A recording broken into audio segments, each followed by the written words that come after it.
স্বাগত নিয়মিত আয়োজন আপনার সঙ্গে অনুষ্ঠানে। সঙ্গে আছে আমি তোফায়েল আহমদ। প্রবাসী আয়ের উপর দেশের অর্থনৈতিক নির্ভরশীলতা দিন দিন বাড়ছে, কিন্তু এবার সব হিসেব নিকেশ উল্টে ঈদের আগের মাসে দেশে প্রবাসী আয় এসেছে প্রত্যাশার চেয়ে কম। মার্চে মোট প্রবাসী আয় এসেছে 199 কোটি 68 লাখ ডলার, যা আগের 2 মাস জানুয়ারি ও ফেব্রুয়ারি থেকে কম। ওই 2 মাসে 2 বিলিয়নেরও বেশি করে ডলার এসেছে দেশে। এই প্রবণতা কি আগামী দিনেও চলতে থাকবে?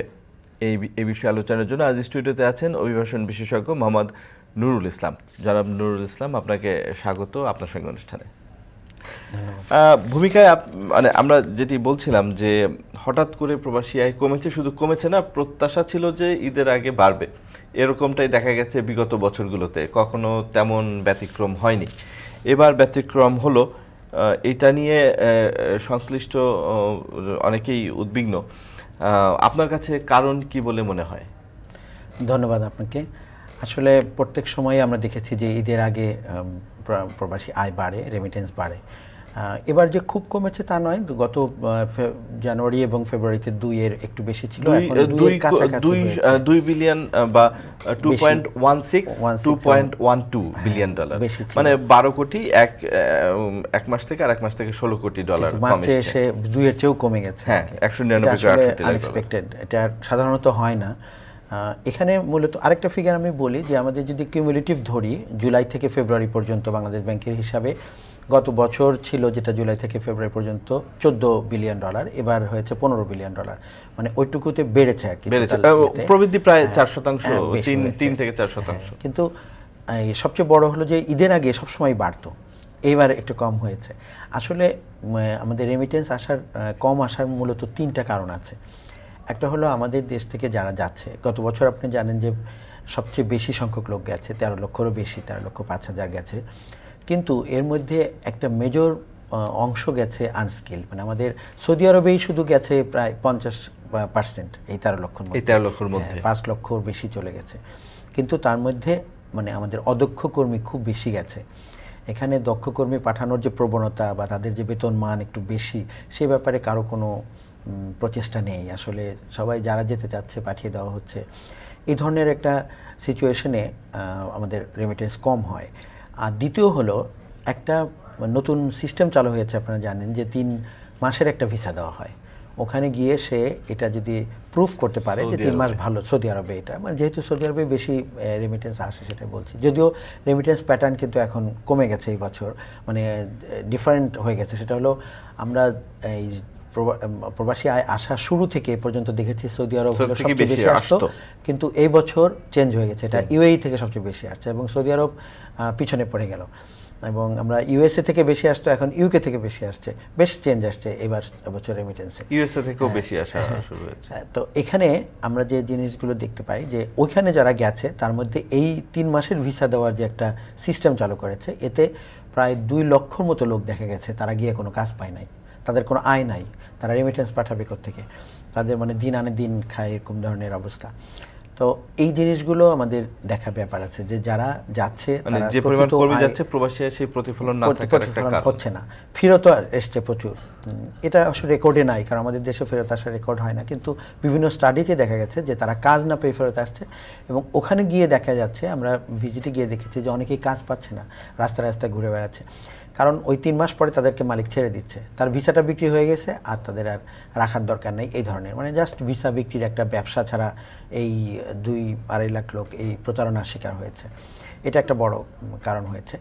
আর তৃতীয়ত একটা কারণ আছে, সেটা হলো যে আমাদের দেশের যে রেমিটেন্সের ডিফারেন্স যেটা এখন অনেক বেশি, এই জন্য আমাদের মানে ওই ডলারের যে প্রাইস এখানে দেখা যায় যে হুন্ডি করে পাঠানোর প্রবণতা অনেক বেশি। এখন যেহেতু বিশেষ করে গত 2 মাসে এই ডিফারেন্সটা কিন্তু খুব শার্পলি বেড়েছে, যেখানে আপনি সরকারিভাবে 112-13 টাকা পাচ্ছেন, সেখানে বাইরে 120 পর্যন্ত 24 পর্যন্ত উঠে গিয়েছিল। সেখানে এই যে ডিফারেন্সটা, এটা তো সবাই মনে করে যে আমি টাকাটা বেশি পেলে, এবং তারা অবৈধ পন্থায় পাঠাচ্ছে বিভিন্নভাবে। কারণ টাকার অঙ্কটা এমনটা হচ্ছে কি যে ঈদ করতে যারা আসছেন তারা সাথে করে ডলার নিয়ে আসছে। এটাও হয়, কিন্তু গত সববার ঈদেই তো এরকম নিয়ে আসতো, কিন্তু তারপরেও বেশি হতো, কারণ তারা পাঠাতো কিছু ঈদের সময় কেনাকাটার জন্য পাঠাতো। এবার পাঠাচ্ছে হলো অবৈধ পন্থায়। হুন্ডি করে পাঠাচ্ছে, কারণ ডিফারেন্সটা অনেক বেশি, সে বেশি টাকা পাচ্ছে।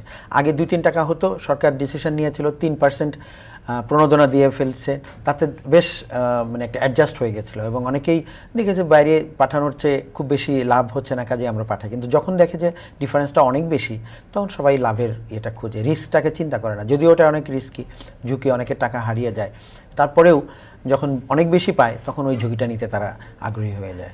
হুন্ডি নিয়ে আলোচনার আগে আরেকটি বিষয় এখানে উল্লেখ করতে চাই, যেহেতু আপনি বললেন যে সৌদি আরবে অনেকে বেকার আছেন, আমাদের তো পাশাপাশি মালয়েশিয়াতেও বেকারের সংখ্যা বাড়ছে, বড় শ্রমবাজার। গত বছরে সৌদি আরবের পরেই মালয়েশিয়ার স্থান ছিল, প্রায় 3.5 লক্ষ লোক গেছে এবং মালয়েশিয়ার একটা পিক টাইম ছিল আর কি গত বছর। কিন্তু এই সুযোগে অনেক এজেন্সি এমনভাবে পাঠিয়ে দিয়েছে যেখানে কোনো কাজ নেই, সেটাও প্রবাসী আয়ের প্রভাব ফেলেছে। কারণ মালয়েশিয়া কিন্তু মানে এটা হওয়ার কখনোই কথা ছিল না, কারণ মালয়েশিয়ার যে সিস্টেম তাতে কাজ ছাড়া যাওয়ার কোনো সুযোগ ছিল না, এখানেও সুযোগ বের করে নিয়েছে অসাধু চক্র। ওই বিষয় নিয়ে আমরা পরে আরো বিস্তারিত আলোচনা করব। কিন্তু খাত সংশ্লিষ্টরা আশা করছেন যে মানে এটা তো মার্চ মাসের হিসাব, এপ্রিলের বাকি দিনগুলোতে রেমিটেন্স বাড়বে, সেই আশার কি আদৌ মানে ভিত্তি কি? শুধু আশার কারণে আশা করা? দুটো ভিত্তি আছে। একটা হলো যে যারা গত বছর 13 লাখ লোক গেছে তাদের একটা মানে স্টেবল হতে কিছু সময় লাগে, তারা যখন স্টেবল হয়ে ভালো করে টাকা পাঠাতে পারে সেজন্য 3-4 মাস লাগে, যেটা এপ্রিলে এসে প্রতিফলনটা পাওয়া যাবে। 2 নম্বর হলো টাকাটা যে পাঠায় রোজার ঈদের সময়ের চেয়ে কোরবানি ঈদে বেশি পাঠায় কোরবানি দেওয়ার জন্য, সেজন্য এটা বাড়বে। কাজে এপ্রিলেও বাড়বে, মে মাসেও বাড়বে। এখন সর্বশেষ 6 বা 8 মাসের হিসেবে দেখা যাচ্ছে যে প্রবৃদ্ধি আছে। তো আমাদের সবচেয়ে বেশি রেমিটেন্স এসেছিল 2020-21 সালে। আপনার কি ধারণা এবার 20-21 সালে যে 2477 কোটি 77 লাখ ডলার এসেছিল, এবার কি আমরা রেকর্ড কর্মী পাঠিয়েছি কিন্তু রেকর্ড সংখ্যক প্রবাসী কি আসবে বলে মনে হয় আপনার? ছাড়িয়ে যাবে, এখন পর্যন্ত যে ট্রেন্ড আছে তাতে ছাড়িয়ে যাবে, কারণ 15 এসছে, মানে প্রতি মাসে গড়ে 2-এর চেয়ে বেশি এসছে, অর্থাৎ আমরা বছরে 12×2=24 বেশি আমরা পাবো আশা করছি। ওই ট্রেন্ড অনুযায়ী যেহেতু 7 মাসে 15 বেশি এসছে, কাজেই এটা 24-এর অনেক বেশি আসবে আশা করছি। যদিও নভেম্বর ডিসেম্বরে কিন্তু কম ছিল, সেটা আবার জানুয়ারি ফেব্রুয়ারিতে বেড়েছে, মার্চে কমলেও এখানে সবচেয়ে বেশি ফ্যাক্টর কাজ করে কিন্তু ওই রেটটা। ডলারের রেট যখনই কম বেশি হয় তখনই কিন্তু এই জিনিসটা বেশি হয়। আবার এখন একটু ব্যালেন্স হচ্ছে, এই জন্য আমার মনে হয় যে বাংলাদেশ ব্যাংকের কিছু নতুন মেজার্সে একটু ব্যালেন্স হচ্ছে। অনেকে বলছেন যে দেশে ডলারের চাহিদা কিছুটা কমে গেছে, যে ডলার সংকট ছিল সেটা অনেকটা আমরা কিছুটা হলেও উত্তরণ ঘটাতে পেরেছি, সেই কারণে যতটা ক্রাইসিস ছিল এখন কিন্তু একটু ব্যালেন্স হয়েছে। সেজন্যই ব্যাংকগুলো বা এক্সচেঞ্জ হাউসগুলো অনেক আগ্রাসী ছিল ডলার কেনার ব্যাপারে, কিন্তু সেটা এখন কিছুটা কম। সেটাও প্রবাসী আয় আসার ক্ষেত্রে মানে কম আসার একটা কারণ। যেটা বলছিলেন যে বাজারের সাথে এখনো অনেক পার্থক্য, সরকার তো শেষ পর্যন্ত এখনো বাজারের উপর ছেড়ে দেয়নি ডলারের রেট। বাজারের উপর ছেড়ে দিলে কি যেভাবে ধারণা করা হয় যে প্রবাসী আয় বাড়বে, নিয়ন্ত্রিত ব্যবস্থা থেকে বাজার ব্যবস্থার উপর ছেড়ে দেওয়া, এই যে বাজার ব্যবস্থার উপর ছেড়ে দেওয়া, এটা আমরা অনেক আগে থেকে শুনে আসছি। যদি ছেড়ে দেয় তাহলে কি সত্যি মানে প্রবাসী আয় বাড়বে? বাড়লে কতটা বাড়বে? আমার কখনোই মনে হয় বাড়লে কতটা বাড়বে। বাংলাদেশের যে নিয়ন্ত্রণ ব্যবস্থা, বৈদেশিক মুদ্রা নিয়ন্ত্রণে, সেখানে বাজার ব্যবস্থার উপরে ছেড়ে দিলে এটা আনকন্ট্রোল হয়ে যাবে আরও। কারণ এখানে অনেকেই যেমন হুন্ডির ব্যবস্থাটা টোটালি একটা ইলিগ্যাল পন্থা বা ইরেগুলার পন্থা যেটা বলতে পারেন। আর কিছু যেটা ছিল আগে ছিল যে ব্যাংকিং চ্যানেল ছাড়া অন্যান্য চ্যানেলে আসতো কিন্তু একদম হুন্ডি নয়, সেটাও কিন্তু এখন বাংলাদেশ ব্যাংকের আওতায় চলে আসছে। কিন্তু যদি আমাদের মার্কেট ইয়েতে ছেড়ে দেয় যে যেভাবে পারে নিয়ে আসবে তারা হাই, তখন একটা অসম এবং অশুভ প্রতিযোগিতা শুরু হবে এবং দেখা যাবে যে সেখানে আমাদের হয়তো কিছু আরো বেশি উৎসাহিত করে দিতে পারে কিনা। আমার মনে হয় যে হয়তো কিছু ব্যাংক বা কিছু আর্নিংটা ভালো করবে, যে কারণ তার হায়ার রেট দিবে, কিন্তু যখন এখানে ডলারের চাহিদা কমে যাবে তখন বাজারটা অনিয়ন্ত্রিত হয়ে যাবে, কারণ ডলারের রেটটা তখন এমনি হাই হয়ে যাবে, একবার হাই হলে কিন্তু কমতে চায় না। কাজে কোনোভাবেই বাংলাদেশ ব্যাংকে এটা ছেড়ে দিলে যে খুব একটা লাভজনক হবে তা মনে হয় না, কারণ অসম প্রতিযোগিতা কখনোই মানে ভালো ডেকে আনে না। মুক্তবাজার বলি আমরা ঠিকই, কিন্তু মুক্তবাজার যে সবসময় যে একটা পজিটিভ দিকে আনে তা কিন্তু নয়।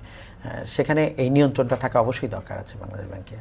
তাহলে প্রবাসী আয় বাড়ানোর কোন পন্থাটা, মানে বাজার ব্যবস্থার উপর ডলার ছেড়ে দেওয়া একটা পরামর্শ ছিল বিশেষজ্ঞদের, এর বিপরীতে আপনি কি মনে করেন প্রবাসী আয় বাড়াতে আসলে কোন পদক্ষেপটা নেওয়া উচিত? এখানে আমি যে বিষয়গুলো বললাম যে আমাদের মূলত তাদের আয় যদি বাড়ানো যায়, দক্ষ কর্মী বেশি পাঠানো যায়, অটোমেটিক্যালি বাড়বে, যেটার উপরে আর কোনো কিছু করার দরকার নেই। সেখানে আমাদের কোনো উদ্যোগ তেমন নাই যে দক্ষ কর্মী আরও বেশি করে যাক, তাদের স্যালারি বা তাদের যে প্রাপ্য এগুলো সব বাড়ুক। এই ব্যাপারে যদি একটা উদ্যোগ ম্যাসিভ সরকার নিতে পারে যে কিভাবে বেশি দক্ষ কর্মী পাঠানো যাবে, এবং যেমন আমি আগেও বলতাম যে এখানে আমরা যে দক্ষ কর্মী পাঠাই তার কোনো সার্টিফিকেশন বিদেশে অ্যাকসেপ্টেড না, তারা স্বীকৃত না, যার ফলে তাদের বেতন এমনি কম হয়, ফিলিপিনো ইন্ডিয়ানদের চেয়ে কম হয়। প্রফেশনাল লোক প্রচুর যাওয়ার একটা সুযোগ আছে, সেটা আমরা এক্সপ্লোর করি না। আমাদের এজেন্সিরা সবসময় শুধু আনস্কিল লোক পাঠানোর জন্য খুব ব্যস্ত হয়ে যায়। কিন্তু এই যে বিশেষ বিশেষ দক্ষ ক্ষেত্রে যে লোকগুলো পাঠানোর সুযোগ আছে, যেমন জাপানেই শুরু হয়েছে, কোরিয়াতে শুরু হয়েছে দক্ষ কর্মী পাঠানোর সুযোগ, কিন্তু আমরা কিন্তু পাঠাতে পারছি না সেরকম। এখানেও কিন্তু ভালো মানে স্যালারি তারা পেতে পারে। আর যেগুলো ট্রেডিশনাল মার্কেট যেমন ওমান, সৌদি আরব, ইউএই, তিনটা বড় মার্কেট, সেখানেও যদি দক্ষ কর্মীদের যে দক্ষতার সনদ এটা যদি তারা ওখানে রিকগনিশন পায় তাহলে বেতন বেড়ে যাবে। আর নাম্বার 2 হলো যে আমাদের যে রিক্রুটমেন্ট সিস্টেম, এখানে এই অবৈধভাবে যাওয়া বা যাওয়ার পরে যে চাকরি না পাওয়া, এই জিনিসটাকে খুব স্ট্রিক্টলি কন্ট্রোল করতে হবে। তাদের যে রেমিটেন্সটা এটা আমাদের এক্সচেকারে যোগ হতে পারে, এটা এখন যেটা হচ্ছে না। আর ফাইনালি যে জিনিসটা আমাদের ডিফারেন্স অফ মানে ওপেন মার্কেট এবং যেটা বাইরে সরকারি চ্যানেলে, এটাকে রেস্ট্রিক্ট করার জন্য চাহিদা এবং যে সাপ্লাই এটাকে কন্ট্রোল না করলে হবে না, যেটা ঠিক আমাদের যাওয়া আসার উপরে খুব বেশি নির্ভর করে না। এটা নির্ভর করে আমাদের রিজার্ভ কেমন বা কতটা ডিমান্ড আছে, ব্যাংকরা কেমন মরিয়া হয়ে উঠেছে, তখন দেখি কম বেশি হয়ে যায়। কিন্তু ওটা যে খুব মানে কন্ট্রোল করে রেমিটেন্স বাড়ানো যাবে এই পদ্ধতি আমার সরকারের মানে খুব হাতে নাই। আর আমরা ওপেন মার্কেটের কথা বলি যে ডলার মানে সবার রেটটা ওভাবে যদি ছেড়ে দেওয়া হয় তাহলে আমার মনে হয় না যে খুব বাড়বে, কারণ হলো সাময়িকভাবে কিছুটা বাড়বে, কিন্তু ডলারের রেট যখন হাই হয়ে যাবে, এসকেলেটেড হয়ে যাবে, তখন একটা সমস্যা দেখা দিবে আবার। আমাদের পুরাতন যারা প্রতিদ্বন্দ্বী ছিল মানে ভারত, পাকিস্তান, ফিলিপিনোরা, নতুন করে নেপালি বা নেপালের কর্মীরাও কিন্তু বিভিন্ন দেশে যাচ্ছেন। আমাদের কি নতুন নতুন প্রতিদ্বন্দ্বী তৈরি হচ্ছে কিনা, যেখানে আমরা আসলে যতটা কমপ্লিট করার কথা ছিল দক্ষতা যোগ্যতা দিয়ে তা পারছি না? নেপাল আসলে অনেক দিন ধরেই আমাদের কম্পিটিটর হয়ে গেছে অলরেডি, যদিও মানে আমরা বিশেষ করে মালয়েশিয়াতে নেপালের ভালো মার্কেট হয়ে গেছে, মিডল ইস্টেও হয়েছে কিছু কিছু কান্ট্রিতে। আর নেপালে একটা জিনিস ওরা মেনটেন করে, সেটা হলো যে ওরা বলে যে ফ্রি টিকেট, ফ্রি ভিসা। মানে আমাদের একটা ফ্রি ভিসা শব্দ আছে, ওইটার সাথে ওই ফ্রি ভিসা নয়। মানে ফ্রি ভিসা মিনস ওরা মেন করে যে ভিসা কিনতে কোনো পয়সা আমরা দেবো না, এবং তারা দেয়ও না। যার ফলে হয় কি যে ওখানে মানে এই জেনুইনিটি জিনিসটা ওরা ওখানে পায়, যে ওখানে গিয়ে যারা বেতন পাবে, চাকরি পাবে, এটা যেন কনফার্ম হয়। ওদেরও কিছু এরকম যায়, কিন্তু সেটার সংখ্যা খুবই কম, যেটা মালয়েশিয়াতে এবং মানে মিডল ইস্টের ইয়েতেও নেপালের এটা হয়েছে, যে ওরা ভিসা কিনে না। মানে আমাদের দেশে যেরকম হিউজ টাকা দিয়ে ভিসা কিনে, এটা কিন্তু নেপালে, ইন্ডিয়া, পাকিস্তানে কেউই কিনে না। মানে বিদেশে বাংলাদেশে যারা যাচ্ছে তারা সংখ্যার দিক থেকে নেপালের দিকে অনেক বেশি, ঠিক আছে, কিন্তু আমরা আমাদের রেপুটেশন নেপালিদের কাছে হারাচ্ছি কিনা? হ্যাঁ, রেপুটেশন আসলে খুব হারাচ্ছি না, ওরাও কিন্তু আনস্কিললি যাচ্ছে বেশিরভাগই, বা কোয়ালিটির দিক থেকে নেপালের চেয়ে বাংলাদেশ এখনও এগিয়ে আছে। কারণ বাংলাদেশের এই ক্ষেত্রে অভিজ্ঞতা অনেক পুরনো, সেই হিসেবে যায়। কিন্তু বাংলাদেশের যে ইরেগুলারিটি, সেটা নেপালকে ছাড়িয়ে গেছে। মানে ইরেগুলার ওয়েতে যাচ্ছে, বিভিন্ন ধরনের ইলিগাল চ্যানেলে যাচ্ছে, বা চাকরি নাই তারপরে চলে যাচ্ছে। এই জিনিসটা বাংলাদেশের জন্য মানে স্বচ্ছতাটা কম। নেপাল যেটা অ্যাচিভ করেছে শর্ট টাইমেই এটা করেছে, কিন্তু ওদের সংখ্যা কম। আর মানে কোয়ালিটির দিক থেকে বাংলাদেশের ডিমান্ড এখনও অনেক বেশি নেপালের চেয়ে। অভিবাসন যে প্রক্রিয়া, এখানে এই যে স্বচ্ছতার কথা বললেন, সেখানে অনেকগুলো প্রশ্ন আছে। আমরা বিরতির পরে সেই বিষয়গুলো নিয়ে আলোচনা করব। দর্শক, আমরা একটা বিরতিতে যাচ্ছি, ফিরে আসছি একটু পরে।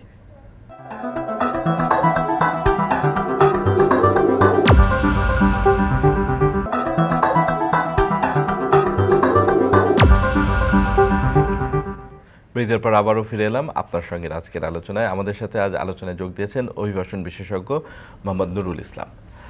আমরা বিরতিতে যাওয়ার আগে যে বিষয়টি আলোচনা করছিলাম, যে আমাদের অভিবাসন প্রক্রিয়া স্বচ্ছতা যতটুকু আনা দরকার, আমরা অর্থনৈতিকভাবে যতটা অগ্রগতি অর্জন করছি, এলডিসি থেকে আমরা উন্নয়নশীল দেশ, সেখান থেকে স্বল্পোন্নত দেশ, সেখান থেকে উন্নত দেশ হিসেবে যাওয়ার একটা পথনকশা আছে, সে অনুযায়ী বাংলাদেশ আগাচ্ছে, নানান ধরনের অ্যাপ্রিসিয়েশন আমরা পাচ্ছি। কিন্তু অভিবাসনের ক্ষেত্রে বা অভিবাসন প্রক্রিয়ার ক্ষেত্রে স্বচ্ছতার কথা যে বলা হয়, অভিবাসন ব্যয় কমানো এবং এখানে যে রং ডুইং বা ম্যাল প্র্যাকটিসগুলো আছে সেগুলো কমানোর কথাগুলো কিন্তু অনেক পুরনো। যথেষ্ট পরিমাণ বা দৃশ্যমান অগ্রগতি কেন দেখা যায় না? কেননা কিছু কিছু ক্ষেত্রে হয়তো পদ্ধতি বা প্রক্রিয়া অটোমেশন হয়েছে বা বলা হচ্ছে যে সেসব জায়গায় নতুন ব্যবস্থা ফেলে, মানে পুরাতন ব্যবস্থা ফেলে নতুন ব্যবস্থা আনা হয়েছে, কিন্তু তারপরেও দেখা যাচ্ছে যে সমস্যা তৈরি হচ্ছেই। অভিবাসন খাতে এই ম্যাল প্র্যাকটিস কেন আমরা দূর করতে পারছি না? এখানে আমি একটা জিনিসই বলবো, সেটা হলো এই অস্বচ্ছতার কারণ হলো দুর্নীতি।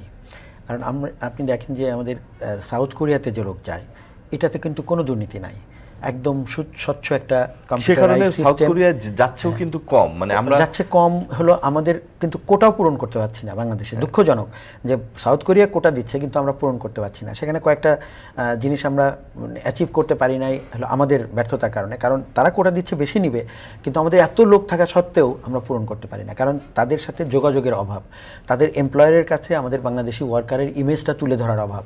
এবং তার জন্য বৈসেল শুধু পাঠায় দক্ষিণ কোরিয়াতে। বৈসেলের উদ্যোগটা আরও নেওয়া উচিত ছিল, এটা ব্যর্থতা আমি বলবো। কারণ অন্যান্য দেশ কোটার চেয়ে বেশি লোক দেওয়ার চেষ্টা করছে এবং তারা কোটা ফুলফিল করছে, আমরা সেটা করতে পারছি না। যেখানে আমাদের লোক প্রচুর যাচ্ছে, কারণ 13 লক্ষ লোক বিদেশে যাওয়া তো অনেক ব্যাপার, সেখানে কয়েক হাজার মাত্র ওখানে যাচ্ছে। এখানে যদি উদ্যোগটা ভালো নেওয়া যেত তাহলে এটা সাকসেসফুল করা যেত। জাপানের যে সিস্টেম, এখানেও কিন্তু কোনো ম্যাল প্র্যাকটিস নাই, তাহলে অন্যান্য দেশে কেন থাকবে? অর্থাৎ অন্যান্য দেশে দুর্নীতির একটা আশ্রয় নেওয়া হচ্ছে।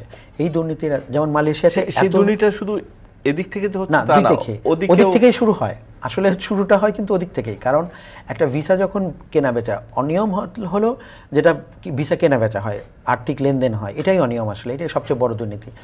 এটা শুরু হয় কিন্তু ওই পার থেকে। কারণ সে ভিসাটা বলে যে আমি এটা বিক্রি করব। কারণ কেউ যদি বিক্রি না করে ফ্রি দিত তাহলে কিন্তু এই সমস্যাটা হতো না। যখনই সে বিক্রি করতে চায় তখন অনেকেই সেটা কেনার জন্য লাইন ধরে। বিভিন্ন সাপ্লাই ডিমান্ডের গ্যাপ তো আছেই, কারণ একটা চাকরির জন্য 10 জন অ্যাপ্লাই করে, 100 জন অ্যাপ্লাই করে।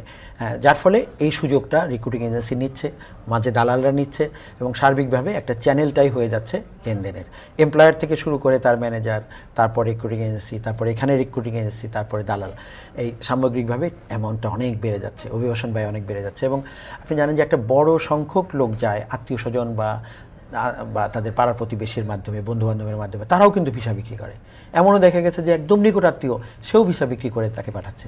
কারণ দুর্নীতিটা একদম ছেয়ে গেছে। কিন্তু এই জিনিসটাকে যদি কন্ট্রোল করা যায়, খুবই সহজ, যদি একটা প্ল্যাটফর্ম করা যায়। যেমন একটা উদাহরণ দিই আমি, যে যখন আমাদের দেশ থেকে নারী কর্মী যাচ্ছিল সৌদি আরবে, প্রথমে কিন্তু তারা 1 লক্ষ টাকা পর্যন্ত দিয়ে গেছে, 1 লক্ষর বেশিও দিয়ে গেছে অনেকে। কিন্তু যখনই দেখা গেল ডিমান্ডটা ওখানে বেশি, এখানে সাপ্লাই কম, তখন আস্তে আস্তে উল্টা হয়ে গেল। এবং এখন জানেন যে একটা মেয়ে নেওয়ার জন্য $2,500 পে করে এমপ্লয়ার, উল্টা তাদেরকে। যদিও সেই টাকাটা একটা মেজর পোর্শন তার ফ্যামিলিকে দিয়ে যাওয়ার কথা, সেটা দেয় না, কিন্তু এজেন্সি, বাংলাদেশি এজেন্সি পায় এই টাকাটা, $2,500। তার মানে উল্টা হয়ে গেছে অলরেডি, ডিমান্ড যেহেতু চেঞ্জ হয়ে গেছে সেজন্য। আর ওরা একটা সিস্টেম করেছে, মুসানেদ সিস্টেম বলে, এখানে তার কম্পিউটারাইজ সিস্টেমে এটা নেওয়া হয়।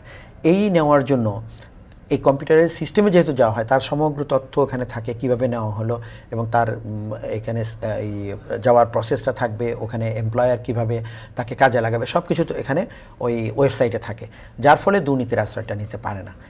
এরকম যদি প্ল্যাটফর্মটা ওই পুরুষদের জন্যও করা হয়, সৌদি আরবে বা ওমানে, কাতারে, ইউএইতে, এই 4টা মেজর দেশে, যে একটা ডিজিটালাইজড প্ল্যাটফর্ম করবে, এই প্ল্যাটফর্মের মধ্যে যাবে, ওখানে নাম লেখা থাকবে, যারা যারা যেতে ইচ্ছুক, বিএমইটির ডেটাবেজ আছে, ওখান থেকে আগে থেকে থাকবে, ওখান থেকেই রিক্রুট হবে, তাহলে কিন্তু এই লেনদেন হবে না। এই যে অভিবাসন ব্যয় ড্রাস্টিক্যালি কমে যাবে, তখন এজেন্সির হাত আর থাকবে না যে সে টাকা বেশি নেবে। মানে কর্তৃপক্ষ বা রেগুলেটরকে আরও বেশি স্ট্রিনজেন্ট হতে হবে, ইন্টারভেন করতে হবে, এবং স্বচ্ছভাবে করতে হবে, যে আমরা কোনোভাবেই এটাকে অ্যালাউ করব না এরকম ধরনের। আমরা অনেক ক্ষেত্রেই তো স্বচ্ছতা এনেছি, এই ক্ষেত্রে কেন মানে এই সংস্কারগুলো কেন? আমার তো মনে হয় সদিচ্ছার অভাব। কারণ যদি মন্ত্রণালয়, একটা পৃথক মন্ত্রণালয় আছে, আমাদের দাবি করি যে আমরা অন্যান্য দেশের কোনো দেশেই কিন্তু পৃথক মন্ত্রণালয় নাই। ইন্ডিয়াতে একটা ডিভিশন করেছিল, তাও পরে মার্জ করে দিয়েছে ইয়ের সাথে, পররাষ্ট্র মন্ত্রণালয়ের সাথে, ওভারসিজ ইন্ডিয়ান ডিভিশন নাম দিয়ে। আর আমাদের একটা পৃথক মন্ত্রণালয় আছে, আলাদা দুটো বড় বড় ডিপার্টমেন্ট আছে, বিএমইটি, ওয়েজার্নেস বোর্ড। কাজেই এটা করা খুব যে কঠিন কাজ তা নয়। এজেন্সিদের সাথে বসে যে আমরা অভিবাসন ব্যয় ছাড়া আমরা কীভাবে, এই প্রসঙ্গে একটু আনকনভেনশনাল হয়, তারপর আমি প্রশ্নটি আপনাকে করতে চাই। আমাদের প্রবাসী কল্যাণ মন্ত্রণালয়ে বিভিন্ন সময় বিভিন্ন জন নেতৃত্ব দিয়েছেন। খন্দকার মোশাররফ সাহেব ছিলেন, এরপরে ইমরান আহমেদ, এবং এরই মানে ধারাবাহিকতা এখন যিনি আছেন শফিকুর রহমান। এই যে মন্ত্রণালয়ের ব্যক্তি বা মন্ত্রণালয়ের নেতৃত্বে পরিবর্তন আসছে, সেটাও তো মন্ত্রণালয়ের পারফরমেন্সের উপর নিশ্চয়ই প্রভাব ফেলে যে এই মন্ত্রণালয় কতটা ভালো করছে। আমরা তো সেভাবে আসলে মানুষের বা এই ধরনের পদে যারা আছেন তাদের ওইভাবে মূল্যায়ন করি না। তার কর্মদক্ষতা মন্ত্রণালয়ে কী প্রভাব ফেলছে এবং বাংলাদেশ বা দেশ হিসেবে বা জাতি হিসেবে আমরা কতটা অর্জন করছি। কিন্তু দেখা যায় যে হ্যাঁ, রাজনৈতিকভাবে যিনি গুরুত্বপূর্ণ ব্যক্তি তিনি ওই পদে গেলে সেই মন্ত্রণালয় নিয়ে আলোচনা হয়, সেই মন্ত্রণালয়ের কাজকর্ম নিয়ে আলোচনা হয়। কিন্তু একটু লো প্রোফাইল বা একটু কম আলোচিত লোক সেই মন্ত্রণালয়ে গেলে আমরা আলোচনাও কম করি। কিন্তু এর বাইরে যেটা করা উচিত সেটা হচ্ছে নিরপেক্ষভাবে দেখা উচিত যে আসলে কর্মদক্ষতা কতটা প্রভাব ফেলছে। আপনার কাছে জানতে চাই, আপনার কাছে যদি প্রশ্নটি বিব্রতকর না হয়, যে আসলে মন্ত্রণালয়গুলো এই যে বিভিন্ন সময় বিভিন্ন জন নেতৃত্ব দিয়েছেন, মন্ত্রণালয়গুলো কতটা মানে কতটা ভালো চলেছে, সেই ধারাবাহিকতায় ব্যক্তি কিভাবে ভালো চালিয়েছেন, মন্ত্রণালয়কে আরো কিভাবে বেশি গতিশীল করা যায়। 2001 সালে মন্ত্রণালয় যাত্রা শুরু করে। প্রথম দিকে খুবই ছোট আকারে ছিল, দুজন মাত্র জয়েন্ট সেক্রেটারি ছিলেন। এটা পরবর্তীকালে 10 বছর পরে 2011 সালে এটার পরিসরটা অনেক বৃদ্ধি পায় এবং এখন যে বিল্ডিংয়ে এখন কাজ করছে সেখানে আসে। মন্ত্রণালয় চেষ্টা করছে, আমি বলবো, কারণ আমি দীর্ঘদিন এই মন্ত্রণালয় অধীনে চাকরি করেই দেখেছি যে চেষ্টা করছে না তা নয়, কিন্তু এখানে যে সামগ্রিক যে চক্রটা সেটাকে ভেঙে ফেলার মতো খুব যে সাকসেস হয়েছে তা নয়। সেটা খুব হেভিওয়েট মিনিস্টারই বলেন বা মানে পরবর্তীকালে যারা এসছেন, এটা খুব সমস্যা ছিল না। মানে রাজনৈতিকভাবে যে খুব অল্প পরিসরে তার কাজের যে ব্যাপৃতি, এটা নিয়ে শুরু করলেই যে সমস্যা হতো তা নয়। কারণ মাননীয় প্রধানমন্ত্রীর সদিচ্ছা আছেন, উনি সবসময় বলেন যে না, এখানে অভিবাসী কর্মীদের একটা মূল্যায়ন করা, তাদেরকে মর্যাদা দেওয়া। তো সেক্ষেত্রে যদি প্ল্যান ঠিক মতো দেওয়া যেত ওনার কাছে যে আমরা এইভাবে করতে চাই, সেটা দেওয়া হয় নাই কখনো, এবং সেই ধরনের সদিচ্ছা খুব নাই। মানে গতানুগতিকভাবে হচ্ছে। তবে মন্ত্রণালয়ের যে সাকসেস সেটা বলবো যে অনেক কিছু এক্সপ্যান্ড হয়েছে, আমাদের কল্যাণমূলক কাজ হয়েছে, আমাদের অনেকগুলো নতুন ডেস্টিনেশন বেড়েছে বা সংখ্যায়ও অনেক বেড়েছে। রেমিটেন্সও সেই 2001 সালে শুরু করা, তখন মাত্র $3-4 বিলিয়ন আসতো, তার থেকে অনেক 24-এ এসছে। এগুলো সাকসেস। ব্যাংক করা হয়েছে একটা, যদিও ব্যাংকের কার্যপরিধি অনেকভাবে বিস্তৃত হয় নাই, তারপরেও আমাদের দেশ অন্যান্য দেশের তুলনায় প্রথম এটা করেছে মানুষকে। সিন্ডিকেট ভাঙার ক্ষেত্রে কতটুকু অগ্রগতি? সিন্ডিকেট ভাঙার ক্ষেত্রে খুব বেশি অগ্রগতি করতে পারেনি। সেটা হয়তো বিভিন্ন কারণেই হয়, কারণ এখানে দেখা যায় যে চক্রটা থাকে তাদের ক্ষমতাও বেশি থাকে, অথবা কিছু কিছু মানে স্বার্থ জড়িত থাকে যেখানে ভাঙা খুব কঠিন হয়ে যায়। এরকম ক্ষেত্র বিশেষ এমন হয়েছে যে যারা মানে একটু পড়াশোনা জানা বা যারা একটু উন্নত দেশগুলোতে যেতে চায় তারা একদিকে আছেন, আর যারা শ্রমিক হিসেবে বিভিন্ন দেশে যাচ্ছেন তারা আছেন একদিকে। এবং যেহেতু স্বল্প শিক্ষিত লোকদের নিয়ে মানে প্রবাসী শ্রমিক হিসেবে যারা যাচ্ছেন তাদের বিষয়গুলো ডিল করে, সে কারণে ওইখানে অনেক গ্রে এরিয়া রয়ে গেছে। হ্যাঁ, সেখানে সংস্কারটা হচ্ছে ধীরে। আর যারা উচ্চ পর্যায়ে তাদের জন্য ইউরোপ আমেরিকা যাচ্ছেন তারা তো নিজেদের উদ্যোগে যাচ্ছেন, কেউ পড়তে যাচ্ছেন, কেউ চাকরি নিয়ে যাচ্ছেন নানানভাবে। কিন্তু এই যে স্বল্প শিক্ষিত লোকদের নিয়ে যে অংশটি রয়ে গেছে, যে প্রবাসী কর্মী প্রেরণের, এই কারণে প্রতারণা, এই কারণে সংস্কার কম, এই কারণে অনালোকিত এরিয়া বেশি নয় কি? হ্যাঁ, বেশি সংখ্যক লোকই তো স্বল্প শিক্ষিত যাচ্ছে। যারা উচ্চশিক্ষিত বা যারা নিজেদের মতো করে যাচ্ছে, তারা নিজেদের মতো করে যাচ্ছে, তাদের জন্য কোনো সমস্যাও নয়, চিন্তাও নাই। কিন্তু একটা মজার ব্যাপার আছে, সেটা হলো ফিলিপিনে আমাদের দেশে যেমন বাইরা একটা সংগঠন, মানে এজেন্সি, একটা অ্যাসোসিয়েশন, ফিলিপিনে 4টা অর্গানাইজেশন আছে এরকম, যারা দক্ষ এবং উচ্চশিক্ষিত তাদের জন্য একটা, আর যারা নারী কর্মী পাঠায় তাদের জন্য একটা সি ফেয়ারার যারা মানে যারা শুধু সমুদ্রে পাঠায় ওই বিভিন্ন জাহাজে তাদের জন্য একটা, আর অদক্ষ যারা তাদের জন্য একটা। এতে হয়েছে কি, আপনি যেটা বললেন যে বিভিন্ন ধরনের সমস্যা বিভিন্ন রকম, স্বল্প দক্ষদের জন্য বা অদক্ষদের জন্য যেমন, উচ্চ দক্ষদের জন্য তা নয়। কাজে কনসেন্ট্রেশন ওই যে অ্যাসোসিয়েশন তার উপরে বেশি দিয়েছে মন্ত্রণালয় তাদের ওখানে। আমাদের একটাই অ্যাসোসিয়েশন মানে সব কিছু ডিল করছে, যদিও উচ্চশিক্ষিত এবং দক্ষ কম, স্বল্প দক্ষ বা অদক্ষই বেশি, কিন্তু এখানে তাদের যে একটা ক্লাসিফিকেশন করা এটা খুব দরকার।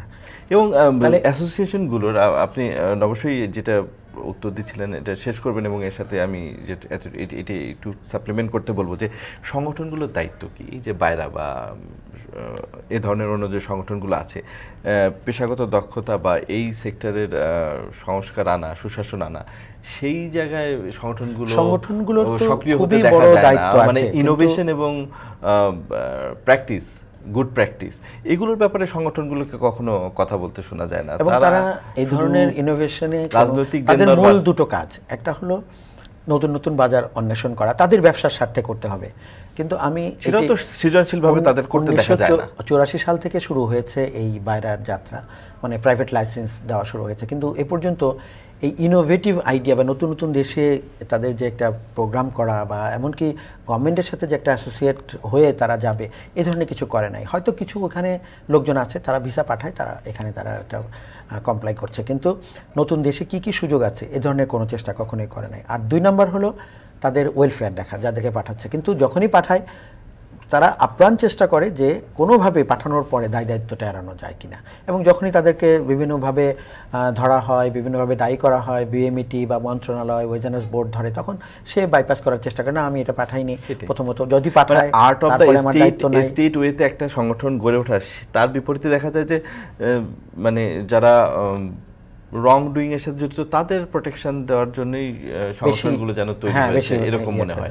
আর এরা সবাই তো দালাল নির্ভর, নিজেরা কাউকে রিক্রুটও করে না, এটাও একটা মানে মজার ব্যাপার।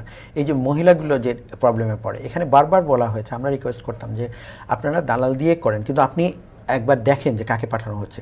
রং সিলেকশন হলে কিন্তু প্রবলেমটা বেশি হয়ে যায়, কিন্তু কেউ কখনোই দালাল ছাড়া, পুরুষ হোক মহিলা হোক, তাদের অফিসে যাওয়ার মতো কোনো সিস্টেমই নাই, সব দালালের মাধ্যমে, যার ফলে সিলেকশনটাই রং হয়ে যায়।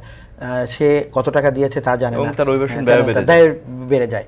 কাজেই ওদের যদি আরেকটু প্রোঅ্যাক্টিভ হতো, যে আমরা দেখব যে হ্যাঁ সিলেকশনটা কেমন হচ্ছে, তাহলে এই ওয়েলফেয়ারটা এনশিওর করা মানে সহজ হতো। এবং বিদেশে অনেক দেশের এখনও ডিমান্ড আছে যারা বিনা পয়সায় নেওয়ার জন্য আগ্রহী। এই প্রসঙ্গে উল্লেখ করতে চাই যে তৈরি পোশাক শিল্পে নানান ধরনের কিন্তু কমপ্লায়েন্স যুক্ত হয়েছে, এবং সেখানে আমরা দেখি যে আলাপ আলোচনা চলছে, নতুন পলিসি, নতুন যেসব ব্যাপার স্যাপার আছে সেগুলো ইমপ্লিমেন্ট করার চেষ্টা চলছে। সেখানে পরিবেশ মানে বান্ধব কারখানা হচ্ছে, এবং কমপ্লায়েন্স নিয়ে নিরন্তর আলোচনা চলছে, কিছু ইমপ্লিমেন্ট করা হচ্ছে। কিন্তু এই যে আরেকটা এই সমগুরুত্বপূর্ণ আরেকটা জায়গা আছে, দেশে অর্থনীতিতে ভ্যালু অ্যাড করে, সেই জায়গায় কোনো প্রচেষ্টা নাই। কারণ গার্মেন্টসে কিন্তু ইনিশিয়ালি এরকম একটা ছিল যে সবাই শহরের মধ্যে ছোট ছোট বাড়িতে করতো, কিন্তু যখনই দেখা গেল বায়ারের এটা ডিমান্ড, এখন দেখেন বাংলাদেশের মতো জায়গায়, বাংলাদেশ শুধু সেকেন্ড লার্জেস্ট অ্যাপারেল এক্সপোর্টারই না, 250-র মতো ফ্যাক্টরি ইন্টারন্যাশনালি মানে ফুল কমপ্লায়েন্সের মধ্যে লিড সার্টিফাইড, এটা কিন্তু বাংলাদেশের জন্য একটা বিরাট গর্বের বিষয়। এবং সিমিলারলি যদি এই সেক্টরেও তারা যদি এরকম করতো, যে সবাই মনে করে যে হ্যাঁ আমরা ILO কনভেনশন মেনে চলে এইভাবে লোক পাঠাবো, বিদেশে পাঠানো কিন্তু কোনো সমস্যা ছিল না। এবং তারা যারা নেবে তারা নিতেই হবে, তাদের কোনো বিকল্প নাই। কাজে তারা ওইভাবেই নিত, বিনা পয়সায় নিত। যেমন ওই যে আমি বললাম মহিলাদের নিচ্ছে $2,500 দিয়ে, ঠিক এভাবে পুরুষদেরও নিত। কিন্তু এই সুযোগটা আমরাই করে দিয়েছি, আমাদের মধ্যে এই কমপ্লায়েন্সটা নাই, আমরা এটা সুযোগ নিচ্ছি, ইরেগুলারিটির সুযোগ নিচ্ছি, সেজন্য এটাকে তারা চান্স পেয়েছে। আমাদের আবারও একটা বিরতি নেওয়ার সময় হচ্ছে, আমরা একটা বিরতি নিয়ে আবারও ফিরে আসছি। দর্শক, আমরা একটা ছোট্ট বিরতিতে যাচ্ছি, আমাদের সাথেই থাকুন।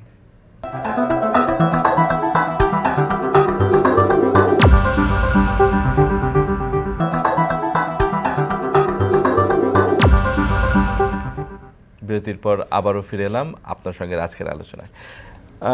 মালয়েশিয়ার মানে আমরা তো বিরতির আগে স্বচ্ছতা সুশাসন নিয়ে আলোচনা করলাম। সম্প্রতি গণমাধ্যমে খবর বেরিয়েছে যে মালয়েশিয়ার বাজারে আবারও অস্থিরতা তৈরি হয়েছে। এর 1-2 দিন পরে আবার রাষ্ট্রদূত সেটি ডিনাই করেছেন। মালয়েশিয়ার বাজারে আসলে কী অবস্থা? সেখানেও তো আমরা জানতাম যে ওপার এপার দুপারেই বিভিন্ন ধরনের অসাধু চক্র সক্রিয়। মালয়েশিয়ার একটা বাজারটি বাংলাদেশের জন্য অত্যন্ত পটেনশিয়াল। এ ধরনের শঙ্কা আছে কিনা, যেটা গণমাধ্যমে বলা হচ্ছে যে মালয়েশিয়ার বাজার আবারও বন্ধ হয়ে যেতে পারে?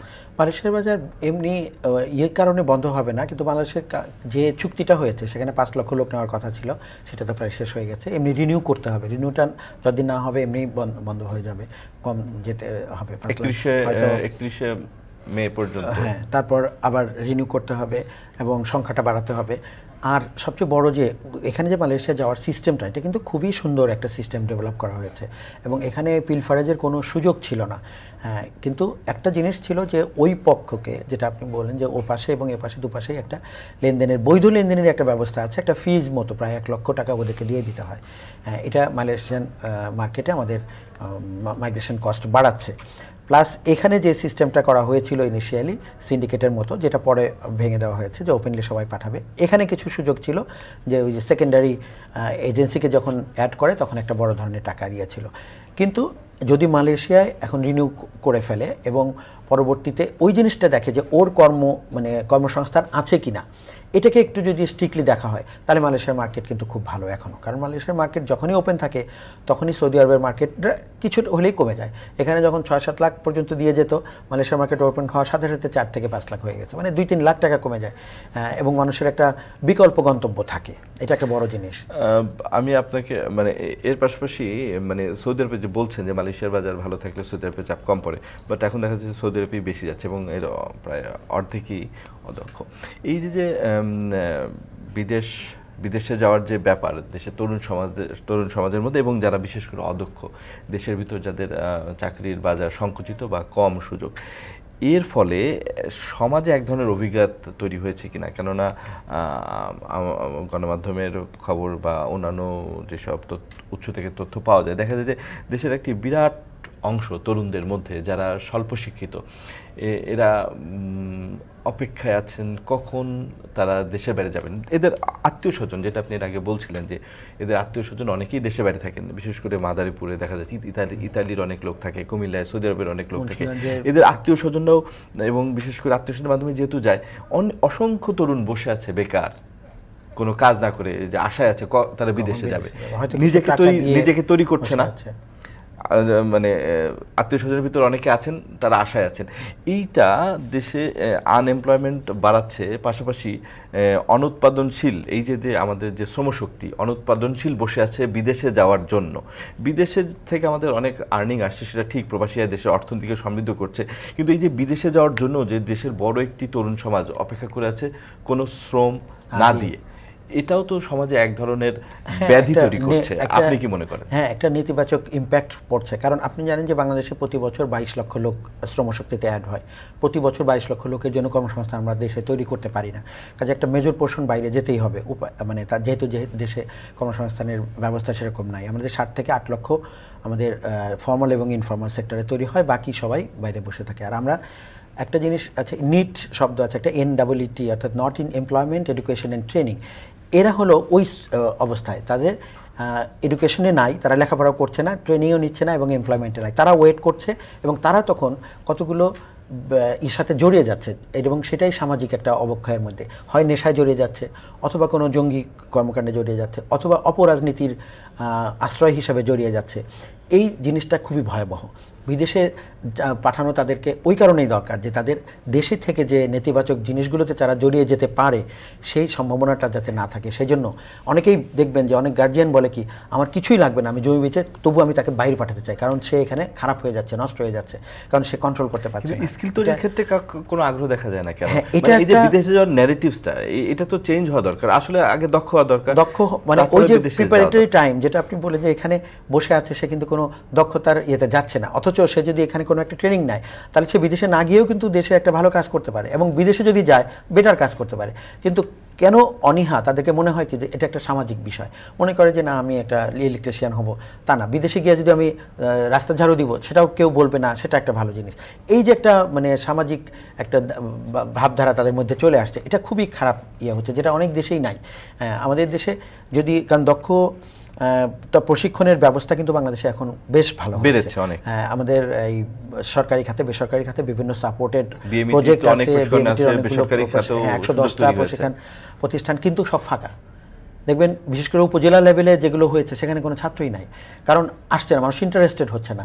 ফ্রি ট্রেনিং যেখানে কোনো পয়সা লাগছে না পর্যন্ত, সেখানে বিএমইটির আন্ডারে আছে, ডিটির আন্ডারে আছে, যুব মন্ত্রণালয় আছে, মহিলা মন্ত্রণালয় মেয়েদের জন্য আছে, সোশ্যাল ওয়েলফেয়ার আছে, কিন্তু সাফিসিয়েন্ট স্টুডেন্ট নাই, ফাঁকা যাচ্ছে।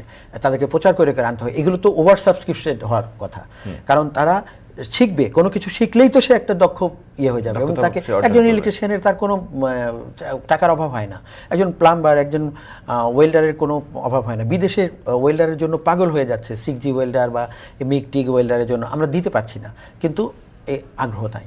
এটা একটা অদ্ভুত ব্যাপার। এই ম্যাচিংটা করা খুবই দরকার। প্রয়োজন বা ডিমান্ড আছে, সেক্ষেত্রে আমরা দক্ষ কর্মী প্রেরণই করতে পারছি না। এটা তো আমাদের এক ধরনের মানে দুঃখজনক আসলে, কারণ যেখানে যেগুলো ডিমান্ড আছে, হেভি ইকুইপমেন্ট ড্রাইভিং, এই জিনিসগুলো আমাদের দেশে তৈরি হচ্ছে না। আমি যে প্রকল্পে এখন কাজ করছি ওখানে হেভি ইকুইপমেন্ট ড্রাইভিং এর 3টা কোর্স আমরা চালু করেছি, মানে যারা পাস করছে সাথে সাথে তাদের চাকরি হয়ে যাচ্ছে।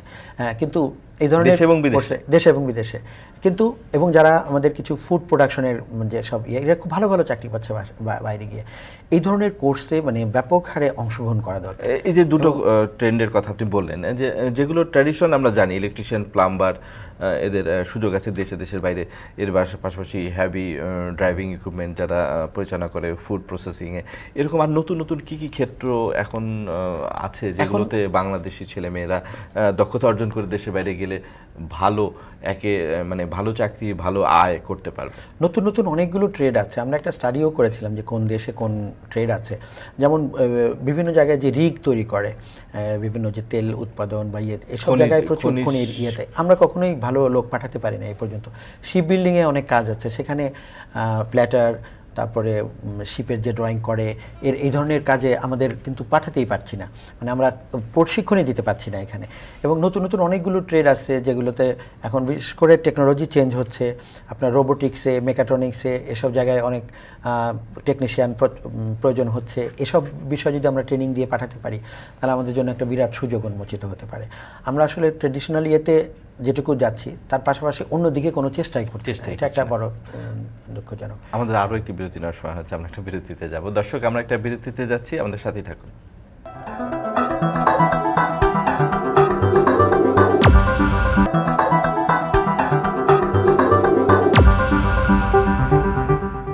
বিরতির পর আবারও ফিরে এলাম আজকের আলাপে। যেই মানে প্রবাসে যাওয়ার ক্ষেত্রে দক্ষতা অর্জনের যে বিষয়টি আমরা বিরতিতে যাওয়ার আগে আলোচনা করছিলাম, আপনি যদি বলছেন যে সরকারি যে ব্যবস্থাপনাগুলো আছে বা যে ফ্যাসিলিটিসগুলো আমরা তৈরি করেছি, এগুলো কি সত্যি মানে মানে আনইউটিলাইজ থেকে যাচ্ছে, সত্যি মানে কার্যকরভাবে ব্যবহার হচ্ছে না প্রত্যেকটা ডিপার্টমেন্টেই। তাই যেমন বিএমইটির তেমন ডিটির, হ্যাঁ, কারণ 110টা ট্রেনিং সেন্টার বিশেষ করে যেগুলো উপজেলা লেভেলে আছে সেখানে স্টুডেন্ট নাই, মানে কাজ করা যাচ্ছে না। এটা একটা দুঃখজনক। প্রচুর মানে প্রচার করে এবং তাদেরকে নিয়ে আসার একটা মেকানিজম তৈরি করা দরকার।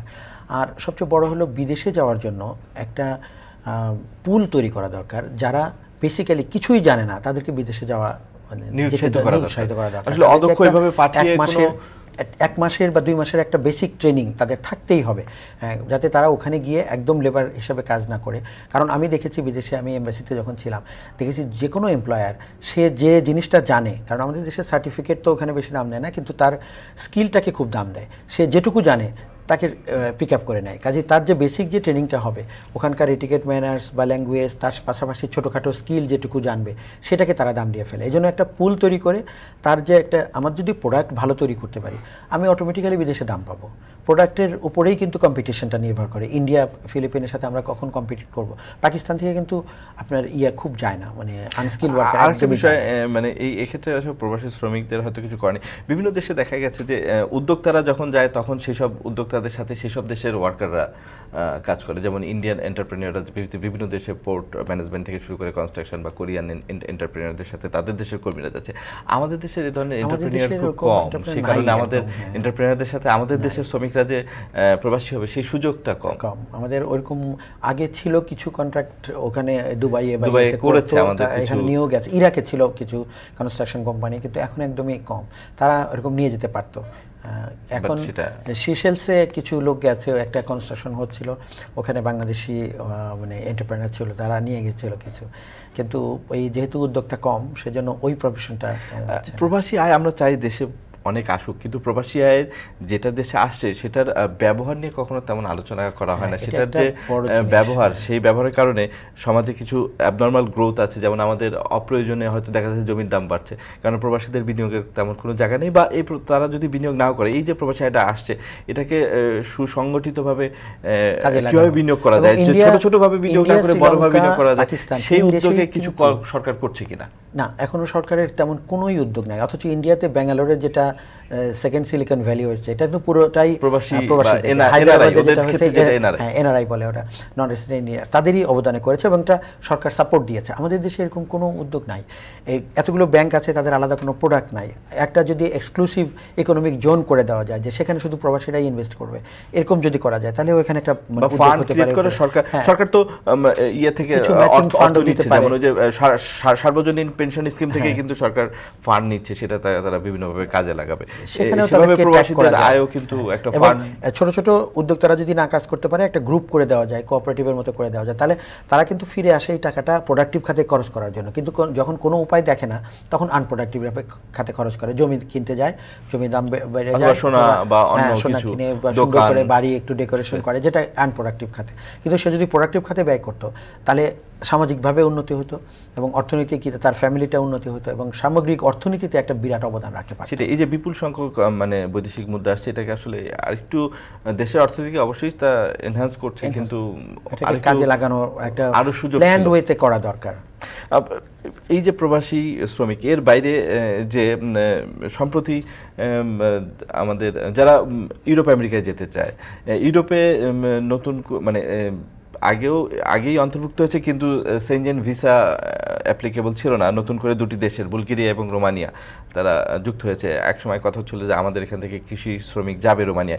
এটা ইউরোপ প্রবাসী বাঙালি অথবা ইউরোপে প্রবাসী হতে ইচ্ছুক বাঙালি, এদের কোনো সুবিধা দেবে বলে আপনার কি মনে হয়? হ্যাঁ, অলরেডি দেওয়া শুরু হয়েছে, সুবিধা দেবে না অলরেডি।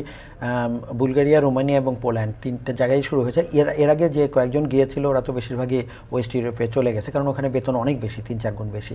কিন্তু এখন যে সিস্টেমটা করেছে যে 1 বছর পরে সে ইচ্ছা করলে যেতে পারবে, সেজন্য তারা আর পালিয়ে যাওয়ার দরকার নাই। 1 বছর তো এখানে কাজ করে যেতে পারবে। ওরা চিন্তা করছে 1 বছর কাজ করে চলে যাক, আবার নতুন লোক নিব, সমস্যা নাই। এবং এটা অলরেডি চালু হয়েছে, এটা ভালো একটা উদ্যোগ হয়েছে যে এই 3টা দেশে ওরা বিভিন্ন ক্ষেত্রে ওদের লোক দরকার এবং বাংলাদেশকে ওরা ফোকাস করেছে যে এখান থেকে লোক নিবে। এটাকে যদি ঠিকমতো নারিশ করা যায়, মানে এই এজেন্সিগুলো অতিরিক্ত টাকা নিয়ে এটাকে নষ্ট না করে, তাহলে এটা একটা ভালো চ্যানেল হতে পারে আমার মনে হয়। এবং সেটা সরকার থেকে একটু কন্ট্রোল করা দরকার যে হ্যাঁ, এই চ্যানেলগুলো সুন্দরভাবে তোমরা পাঠাও এবং সেখানে লোক যাক, তাহলে এই চ্যানেলটা খুব ভালোভাবে কাজ করবে। একটা তো যারা ইউরোপে আছে ইতিমধ্যেই তারা একটা সুযোগ নিতে পারে, আর যারা এখন ইউরোপে যায়নি বা যেতে চায় তাদের জন্য এই বুলগেরিয়া, রোমানিয়া বা পোল্যান্ডের ভালো একটা চ্যানেল হবে। মানে এখানে তো সরাসরি যাওয়ার আসলে মানে উপায় কি আমাদের? মানে এখন অন্যান্য ক্ষেত্রে যেমন রিক্রুটিং এজেন্সি আছে, এই ক্ষেত্রেও এজেন্সিরা পাঠাতে পারে। কয়েকটা এজেন্সি কিন্তু এই 3টা দেশে পাঠানোর জন্য। আরেকটা হয়েছে আপনার স্লোভেনিয়া, ওই যে আর যুগোস্লাভিয়ার যে ভেঙে কয়েকটা দেশ হয়েছে, বসনিয়া হার্জেগোভিনা, এইসব জায়গায় পাঠানোর জন্য একটা সুযোগ তৈরি হয়েছে। এখানেও যদি যেতে পারে, এখানে বেতন ভালো এবং কর্মপরিবেশও ভালো, এখানেও তারা পাঠাতে পারে, কিন্তু মার্কেটটা যেন নষ্ট না করে ফেলে, এটা খুব স্ট্রিক্টলি দেখতে হবে। জনাব নুরুল ইসলাম, আজকে আমাদের আলোচনার সময় শেষ হয়ে এসেছে। আপনাকে অনেক ধন্যবাদ আমাদের এই আলোচনায় যোগ দেওয়ার জন্য। ধন্যবাদ আপনাকে। দর্শক, আজ এখানেই শেষ করছি আপনার সঙ্গে আজকের আয়োজন। আবারও দেখা হবে সমসাময়িক কোনো বিষয় নিয়ে। ভালো থাকবেন।